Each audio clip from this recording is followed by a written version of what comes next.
Muy buenos días, queridas hermanas.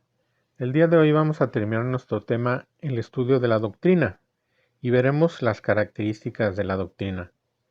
Primero, que la doctrina es sistemática. Segundo, que la doctrina es equilibrada. Y tercero, que la doctrina es vital. La doctrina es sistemática, y esto por dos razones. La primera es que la Biblia tiene un sistema propio. La Biblia no es un solo libro, es una colección de 66 libros que fueron escritos por más de 40 escritores diferentes: reyes, labradores, filósofos, pescadores, médicos, estadistas, eruditos, poetas y otros, que vivieron en diferentes países, sin oportunidad de reunirse y ponerse de acuerdo, y durante al menos 1600 años de historia.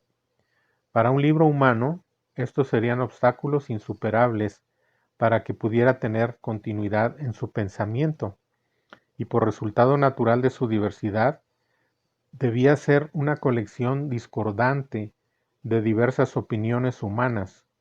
Y sin embargo, la Biblia es exactamente lo que Dios se propuso que fuera: un coherente, ininterrumpido, armonioso y ordenado relato de la historia completa de los tratos de Dios con el hombre. Sigue un plan para cumplir el propósito eterno de un Dios infinitamente sabio y todopoderoso.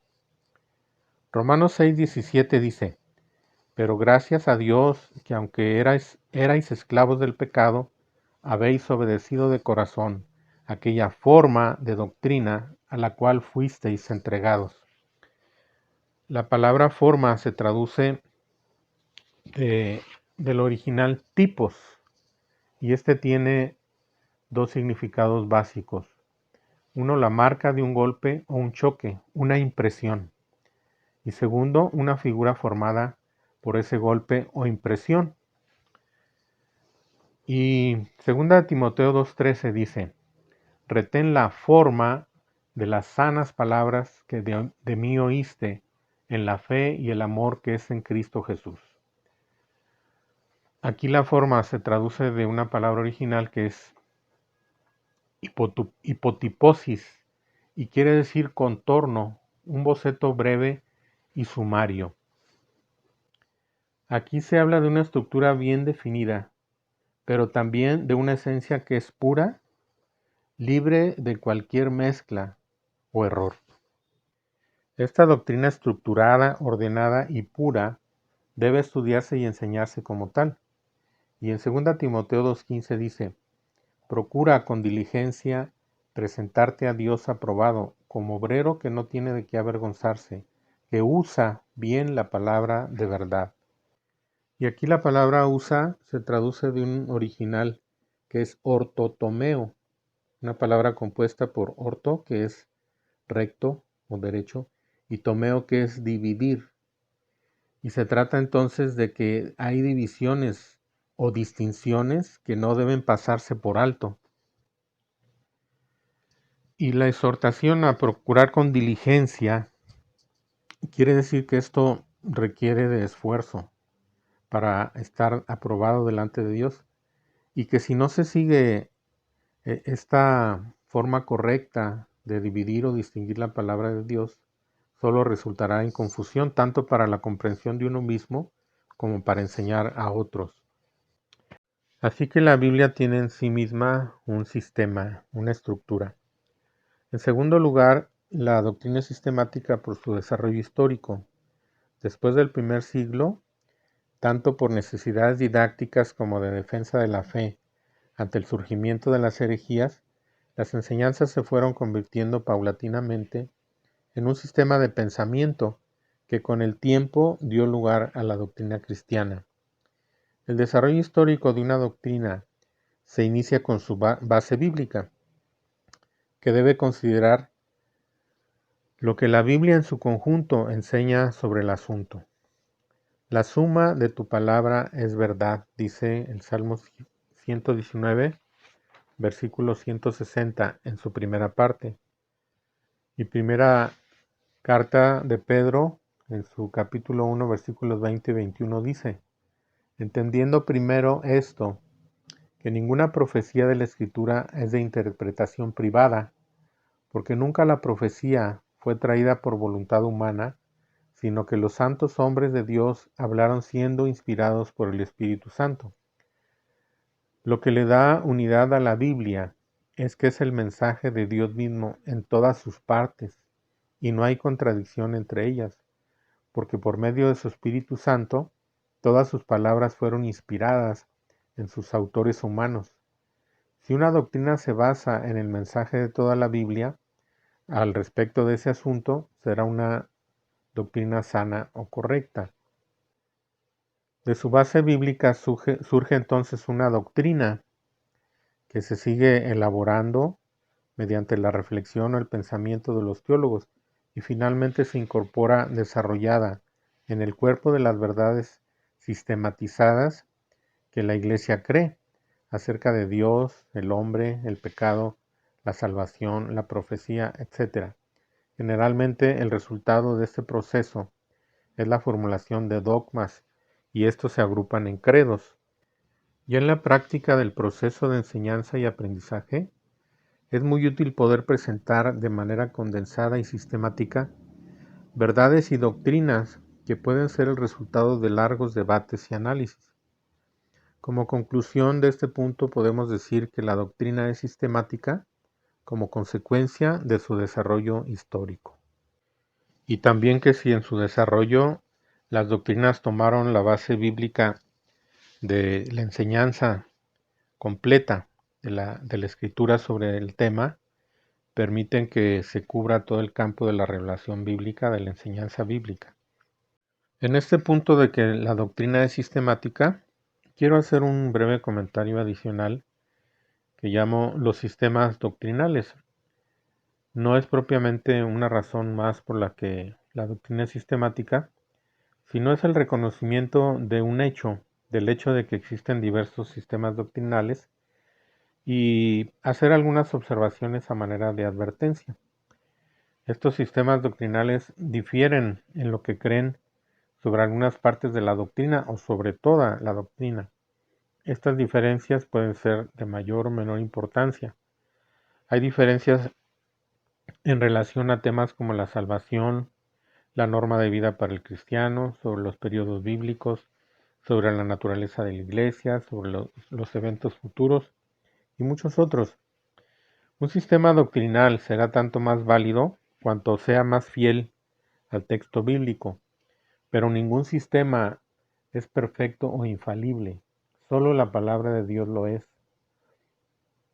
Con mucha razón los teólogos más cautos y bíblicos citan con frecuencia Deuteronomio 29:29 que dice así: las cosas secretas pertenecen a Jehová nuestro Dios, mas las reveladas son para nosotros y para nuestros hijos, para siempre, para que cumplamos todas las palabras de esta ley. Quiere decir que Dios no nos ha revelado todo lo que podría revelarnos, sino aquello que es necesario para nuestra salvación, lo que necesitamos creer y obedecer y conocer acerca de Él mismo, para poder creer y obedecer de esta manera. Siempre existe la posibilidad de que un teólogo que ha formulado un sistema doctrinal o que se ha adherido a uno ya existente trate de forzar el significado de ciertos pasajes bíblicos para que se ajusten a su sistema. En este caso, no está surgiendo ese sistema doctrinal del significado del texto bíblico, sino que pretende imponerse sobre él. Ya en un plano más personal y más cercano a nosotros, dice ahí en el Evangelio de Juan capítulo 7 versículo 17, el que quiera hacer la voluntad de Dios conocerá si la doctrina es de Dios o si yo hablo por mi propia cuenta. Esta disposición a obedecer la palabra de Dios nos ayudará mucho siempre para comprenderla. Y también viene muy al caso un versículo que ya hemos citado en el Salmo 119, versículo 66. Enséñame buen sentido y sabiduría, porque tus mandamientos he creído. Es primero creer y estar dispuesto a obedecer, y después la comprensión de Dios, la comprensión de la palabra de Dios vendrá con la ayuda de Él. Y este versículo, además, si se cumple esta petición en nosotros, si la tenemos y se cumple, Nos ayudará a discernir estos sistemas doctrinales y a seguirlos en tanto sean fieles a la palabra de Dios, pero apartarnos de ellos cuando este discernimiento que Dios provea para nosotros nos indique que no están siendo fieles a la palabra, y nosotros nos iremos entonces a la palabra de Dios para comparar todas estas cosas que escuchamos, leemos o vemos. En segundo lugar, la doctrina debe ser equilibrada. Podemos considerar el equilibrio de la doctrina en tres aspectos. Uno es el personal. Puede ser que una iglesia tenga una doctrina sana, que se enseñe sistemáticamente y que se dé a la enseñanza una prioridad adecuada dentro de las actividades de la iglesia, pero que personalmente nos inclinemos a alguna parte de la verdad, descuidando el resto. Habrá quien le guste mucho leer la Biblia y no le gusta orar. Habrá quien escucha alabanzas todo el día y nunca abre su Biblia. Habrá quien compra una Biblia de promesas y piensa que las promesas son lo único importante en la Biblia o lo más importante en la Biblia. Es cierto que hay promesas, pero hay un diseño divino para el desarrollo de la vida cristiana, como vimos ahí en Romanos capítulo 6, versículo 17, donde dice que hemos obedecido de corazón a una forma de doctrina a la cual hemos sido entregados. Y nosotros debemos entrar en ese diseño divino con obediencia y con perseverancia, y entonces las promesas de Dios se van a ir cumpliendo en nosotros. También Colosenses capítulo 3 dice que la palabra de Cristo more en abundancia en vosotros, enseñándoos y exhortándoos unos a otros en toda sabiduría, cantando con gracia en vuestros corazones al Señor, con salmos e himnos y cánticos espirituales. Y aquí señala muchas cosas como la alabanza, la enseñanza, el canto, relacionados con la palabra de Cristo que debe morar en nosotros. El segundo aspecto es el aspecto de la enseñanza. La enseñanza de una iglesia debe ir cubriendo las diferentes áreas doctrinales de manera equilibrada. En relación a cada campo de la doctrina, se puede caer en el extremo de la exageración o en el extremo del descuido. Por ejemplo, evangelismo sin edificación y edificación sin evangelismo, servicio sin formación y formación sin servicio, servicio en la iglesia y no en el hogar, y así podríamos seguir.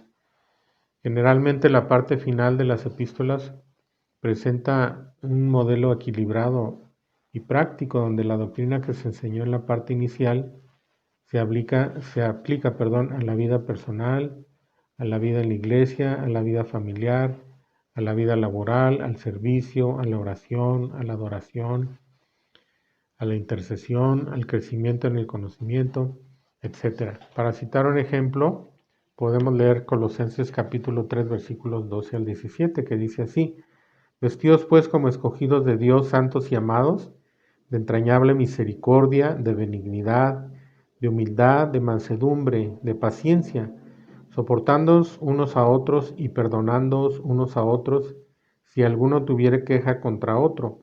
De la manera que Cristo os perdonó, así también hacedlo vosotros. Y sobre todas estas cosas vestidos de amor, que es el vínculo perfecto.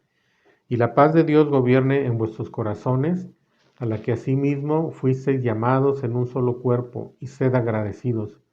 La palabra de Cristo more en abundancia en vosotros, enseñándoos y exhortándoos unos a otros en toda sabiduría, cantando con gracia en vuestros corazones al Señor, con salmos e himnos y cánticos espirituales. Y todo lo que hacéis, sea de palabra o de hecho, hacedlo todo en el nombre del Señor Jesús, dando gracias a Dios Padre por medio de Él. Y el tercer aspecto es el de la doctrina en sí. La Biblia es un todo. Cada verdad bíblica y por ende cada doctrina se relaciona con todas las demás, aunque algunas tienen entre sí una relación más directa que con otras. Debemos tener presente que una doctrina no debe entrar en conflicto con otra. Un buen ejemplo es la misericordia y la verdad en Proverbios 16:6, su parte A, que dice con misericordia y con verdad se corrige el pecado. Otro buen ejemplo es el final del capítulo 5 de Romanos y el inicio del capítulo 6.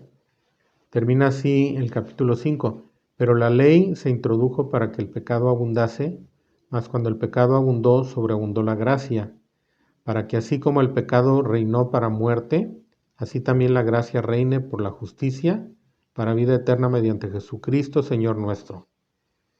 ¿Qué pues diremos? ¿Perseveraremos en el pecado para que la gracia abunde? Esta es la pregunta de que si aquel que ha sido salvo por la gracia se requiere de él una cierta conducta digna del Señor. Y claro que es así, Pablo lo explica ampliamente en los capítulos 6, 7 y 8. Pero creo que una respuesta más breve, igualmente clara, puede ser lo que dice Tito en el capítulo 2, versículos 11 y 12. Dice, porque la gracia de Dios se ha manifestado para salvación a todos los hombres, enseñándonos que renunciando a la impiedad y a los deseos mundanos, vivamos en este siglo sobria, justa y piadosamente. Es aquí la misma gracia la que nos enseña que debemos tener una conducta digna del Señor. Y finalmente un ejemplo muy claro y muy hermoso también está en el Salmo 85, versículos 10 al 13. Dice, la misericordia y la verdad se encontraron, la justicia y la paz se besaron.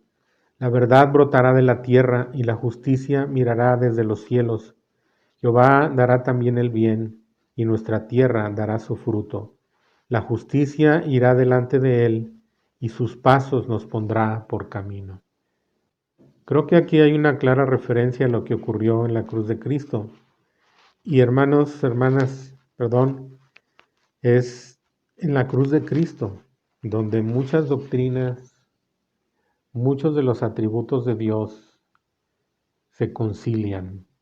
Algunos que parecen irreconciliables a causa del pecado del hombre y entran en conflicto con el amor de Dios, pero allí en la cruz de nuestro Señor Jesucristo entran en un equilibrio, en una conciliación, en una armonía perfecta, todas esos atributos de Dios y la desgracia humana, el pecado humano, la depravación humana.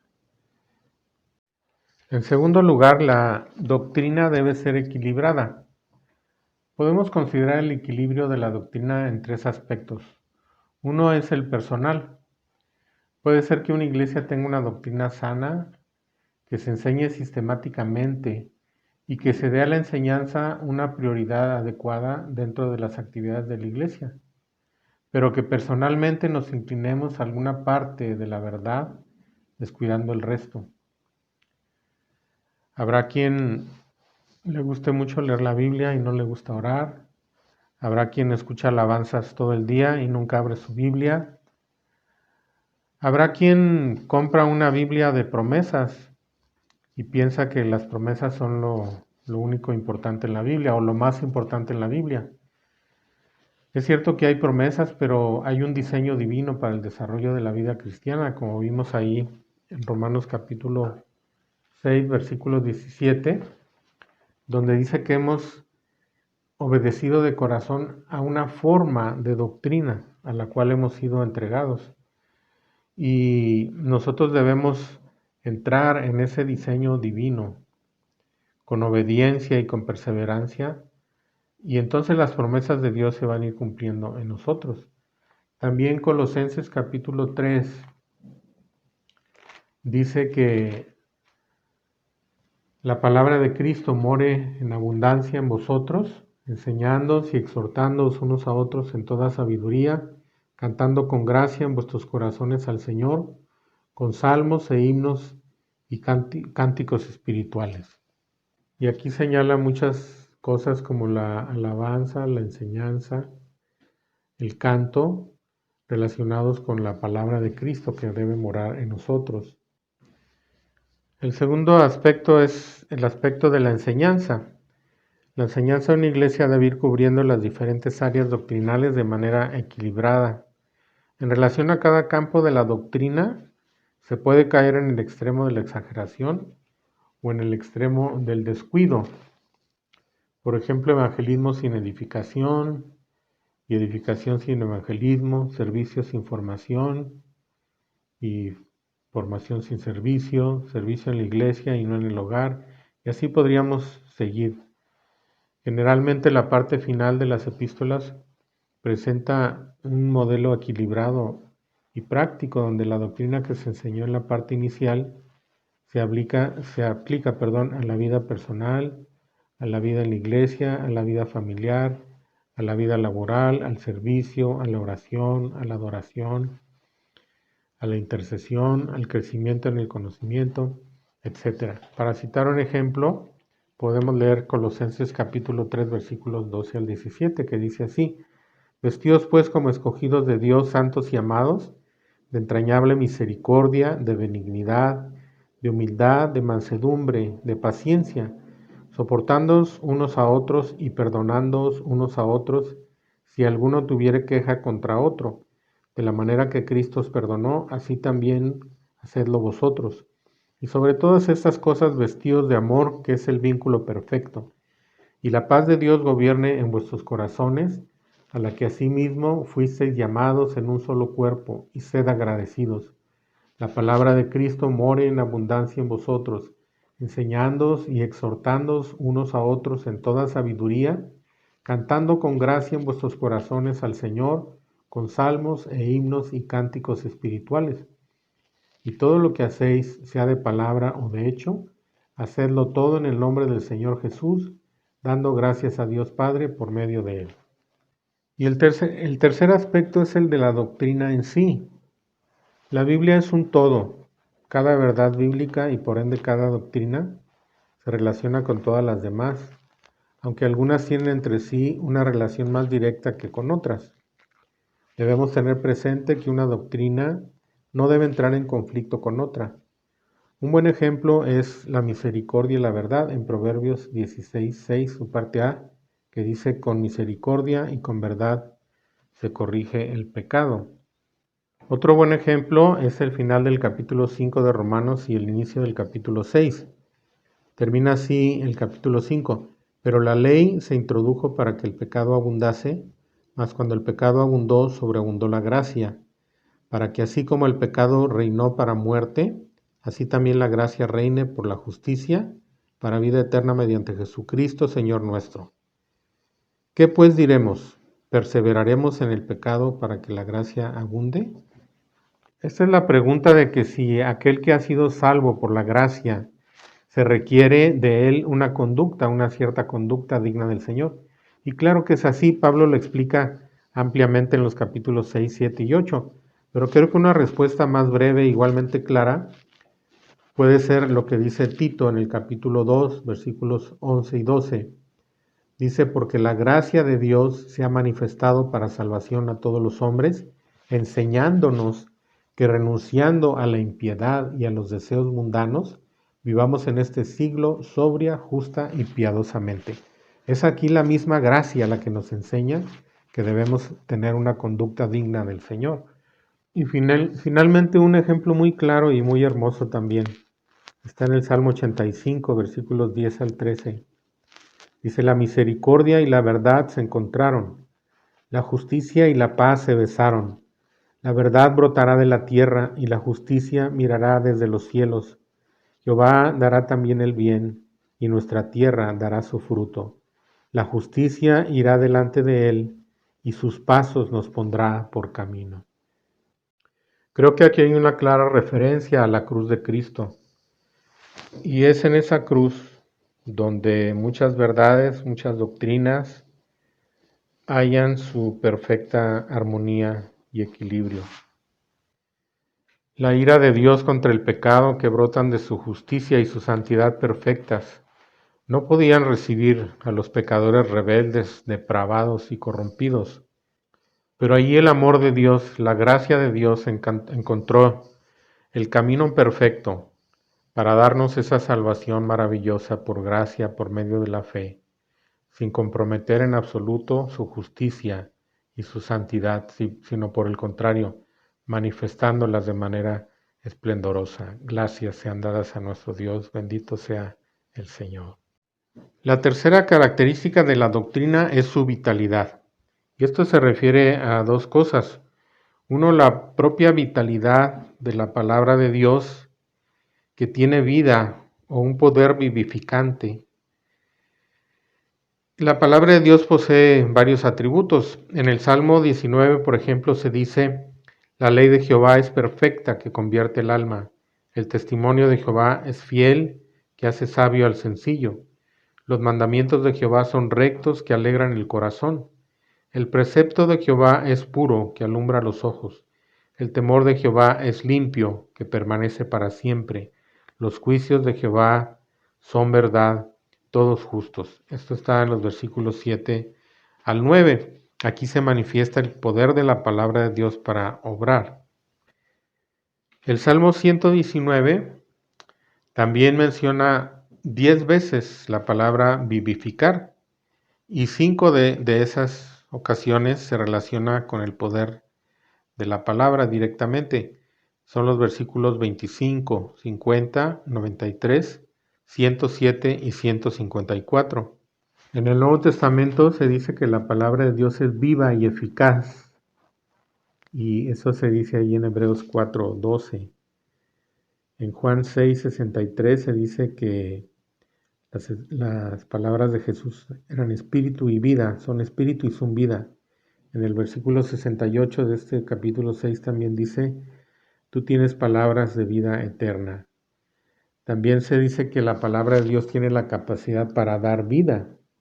Dice Santiago 1:18: Él de su voluntad nos engendró por la palabra, nos hizo nacer por la palabra de verdad, para que seamos primicias de sus criaturas. Y Primera de Pedro capítulo 1 versículo 23 dice: siendo renacidos, no de simiente corruptible, sino de incorruptible, por la palabra de Dios que vive y permanece para siempre. También Primera a Tesalonicenses en el capítulo 2 versículo 13 dice: por lo cual también nosotros sin cesar damos gracias a Dios, de que cuando recibisteis la palabra de Dios que oísteis de nosotros, la recibisteis no como palabra de hombres, sino según es en verdad la palabra de Dios, la cual actúa en vosotros los creyentes. La palabra de Dios tiene ese poder para actuar, para revelar nuestros corazones. Ahí en Hebreos capítulo 4, versículo 12 dice: porque la palabra de Dios es viva y eficaz, y más cortante que toda espada de dos filos, y penetra hasta partir el alma y el espíritu, las coyunturas y los tuétanos, y discierne los pensamientos y las intenciones del corazón. Y no hay cosa creada que no sea manifiesta en su presencia. Antes bien, todas las cosas están desnudas y abiertas a los ojos de aquel a quien tenemos que dar cuenta. Y finalmente, la doctrina es vital porque está relacionada con la vida. Tiene un poder transformador, siempre produce un efecto práctico en la actitud o en la conducta. Por ejemplo, 1 Timoteo 1:5: pues el propósito de este mandamiento es el amor nacido de corazón limpio y de buena conciencia y de fe no fingida. Y es precisamente en las epístolas pastorales, 1, 2 Timoteo y Tito, donde se manifiesta muy claramente esta relación entre la piedad, que es una vida de temor de Dios, una vida que se vive para agradar a Dios, siguiendo la enseñanza de su palabra. Y 1 Timoteo 6:3 habla de una doctrina que es conforme a la piedad. Si alguno enseña otra cosa y no se conforma a las sanas palabras de nuestro Señor Jesucristo y a la doctrina que es conforme a la piedad, hay una forma de vida que es armoniosa con la enseñanza, con la doctrina. Y también hay una enseñanza que es armoniosa con una vida piadosa. Y esa relación se refleja de manera en la otra dirección, en Tito 1:1. Dice: Pablo, siervo de Dios y apóstol de Jesucristo, conforme a la fe de los escogidos de Dios y el conocimiento de la verdad que es según la piedad. De manera que hay una relación estrecha entre la vida y la doctrina. Y el corazón de esta enseñanza también se encuentra en estas epístolas. Primera de Timoteo capítulo 3, versículo 16. E indiscutiblemente grande es el misterio de la piedad. Dios fue manifestado en carne, justificado en el Espíritu, visto de los ángeles, predicado a los gentiles, creído en el mundo, recibido arriba en gloria. La piedad quiere decir la capacitación que Dios da a los hombres, que Dios da a nosotros, seres caídos, imperfectos, pero Él nos capacita para andar con Él. Y este misterio solamente se pudo cumplir con la encarnación de nuestro Señor Jesucristo y con toda su obra. Él es la palabra realmente, es la palabra viviente y Él es el que realmente nos transforma. La palabra de Dios escrita solamente es la manifestación dada a nosotros para que nosotros conozcamos a la palabra viviente de Dios, que nos da vida y nos transforma. Dios les bendiga, hermanas.